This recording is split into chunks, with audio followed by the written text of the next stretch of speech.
Welcome back to main robo special story. భారత నారీ శక్తికి నిలువెత్తు నిదర్శనం డాక్టర్ దుర్గాబాయ్ దేశ్ముఖ్.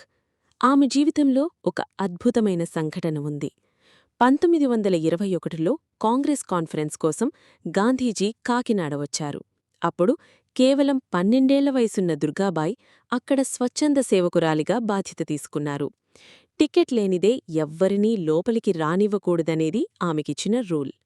సరిగ్గా అదే సమయానికి గాంధీజీ స్వయంగా అక్కడికి వచ్చారు. టిక్కెట్ లేదా పాస్ లేకపోవడంతో 12ఏళ్ల ఆ చిన్నారి గాంధీజీని కూడా గేటు దగ్గరే ఆపేసింది. నిర్వాహకులు కంగారుపడి ఆమెను గద్దించినా రూల్ అందరికీ ఒక్కటేనని ఖచ్చితంగా నిలబడింది.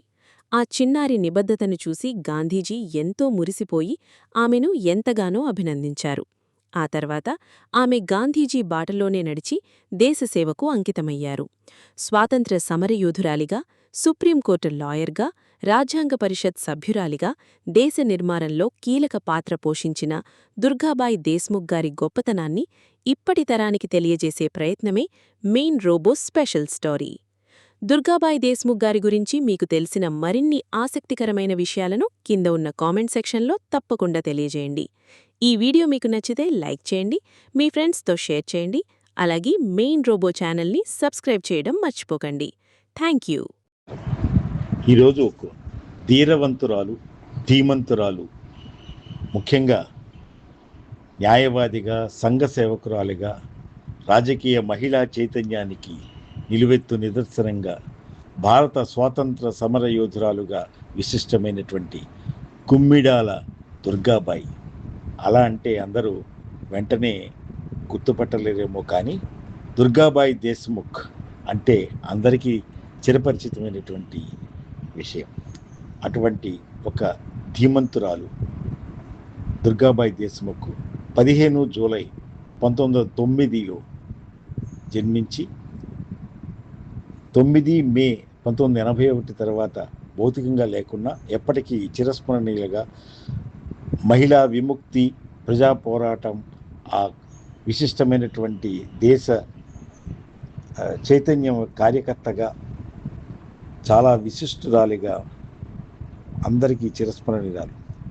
రాజమండ్రికి చెందిన ఒక వైదిక బ్రాహ్మణ కుటుంబంలో జన్మించినటువంటి దుర్గాబాయ్ 8వ సంవత్సరంలోనే సుబ్బారావుతో వివాహం జరగడం, యుక్త వయసు రాగానే తన యొక్క విద్యా చైతన్యానికి, అలాగే ఈ మహిళా దేశ సమగ్రత పోరాటానికి కానీ అడ్డుగా నిలిస్తే ఆయన వదిలేసి తర్వాత దేశీయంగా ఎంతో విశిష్టంగా ఆ రాజకీయ చైతన్యానికి పరిక్రమించినటువంటి విశిష్టురాలు. 1953లో అప్పటి ఆర్థిక మంత్రి చింతామణి దేశ్ముఖ్ ఆయన వివాహం చేసుకోవడం. దానికి విశేషం ఏంటంటే ప్రధాని అయినటువంటి పండిత్ జవహర్లాల్ నెహ్రూ ఒక సాక్ష్యంగా ఉండడం, ముగ్గురులో అంతటి విశిష్టం. ఆయన ఈ దేశ్ముఖ్ చింతామణి ఆయన విశిష్టమైనటువంటి ఈ ఆర్థిక ప్రణాళికల్లో చాలా ప్రముఖుడిగా ఉండడం. 1953లో సిడి దేశ్ముఖ్ ఆర్బీఐకి తొలి భారతీయ గవర్నర్గా ఉండడం, 50 నుంచి 56 దాకా కేంద్ర ఆర్థిక మంత్రితో సేవలు అందించడం, ఇవన్నీ విశేషమైతే అందుకనే ఈవిడ మహిళా చైతన్యంగా, ఒక న్యాయవాదిగా, సంఘ సేవకురాలుగా విశిష్ట సేవలు అందిస్తూ రాజ్యాంగ సభలో ప్రతినిధిగాను, భారత ప్రణాళిక సంఘంలోనూ సభ్యురాలుగాను, ముఖ్యంగా మహిళా విముక్తి కోసం ప్రజా పోరాటంలో ఒక విశిష్ట చైతన్యశీలి అయినటువంటి నాయకురాలిగా ఎంతోమందికి ఆదర్శనీయురాలు. కేంద్ర సాంఘిక సంక్షేమ బోర్డు వ్యవస్థాపకురాలుగా చాలా విశిష్టమైనటువంటి గుర్తింపు. అంతేకాదు ఈ భారతదేశం అంతటా ఎన్నో శాఖలు ఉన్నటువంటి ఆల్ ఇండియా ఉమెన్స్ కాన్ఫరెన్స్, దానికి చాలా విశిష్టమైనటువంటి సేవలు అందించినటువంటి వారు, ఆద్యురాలుగా, మార్గదర్శిగా, ఆదర్శనీయమైనటువంటి సేవా స్ఫూర్తికి ప్రతినిధి. దుర్గాబాయ్ దేశ్ముఖ్ జన్మదినోత్సవాన్ని గుర్తుపెట్టుకుంటూ కాకినాడలో కూడా విశిష్టంగా, ఎందుకంటే గాంధీనగర్ పార్కుకి దేశ్ముఖ్కి, దుర్గాబాయికి చాలా విశిష్టమైనటువంటి అనుబంధం ఉంది. 1923లో ఆల్ ఇండియా కాంగ్రెస్ సమావేశం ఈ గాంధీనగర్ పార్క్, కాకినాడ గాంధీనగర్ పార్క్లో జరిగింది.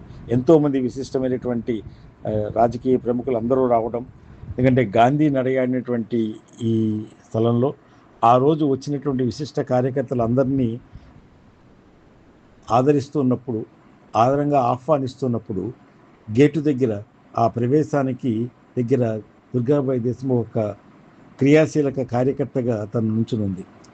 పాస్ లేని వాళ్ళందరికీ ఎవరికి కూడా ఎలవ్ చేయడానికి చాలా క్రమశిక్షణ కలిగింది. అప్పుడు ఒక వ్యక్తి రాగానే పాస్ లేదని చెప్పి ఆపింది. ఆమెను ఎవరు అంటే పండిత్ జవహర్లాల్ నెహ్రూ.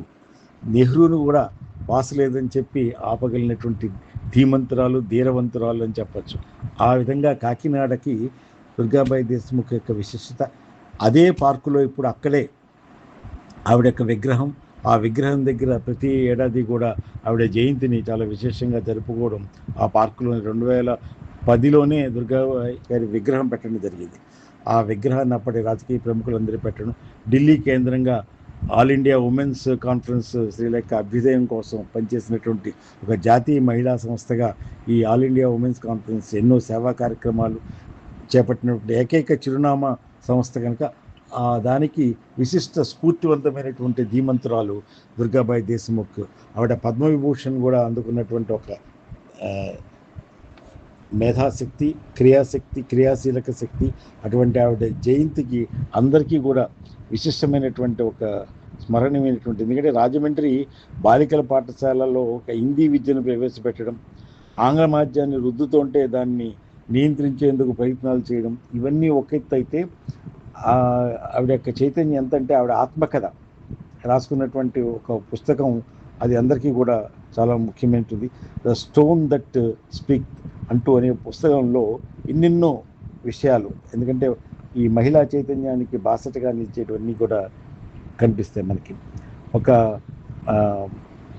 ధీమంతురాలుగా ఆవిడ క్రియాశీలక చైతన్యంతో మహిళలకు ఉత్తేజానికి ఎప్పటికీ కూడా ఆవిడ యొక్క సంఘసేవ, రాజకీయ చైతన్య స్ఫూర్తి ఆదర్శనీయమని చెప్పుకుంటూ ఆవిడకి సహృదయ స్మృతి నివాళులు అర్పిస్తూ భవదీయుడు డాక్టర్ వేదు శ్రీరామ్ శర్మ, శిరీష.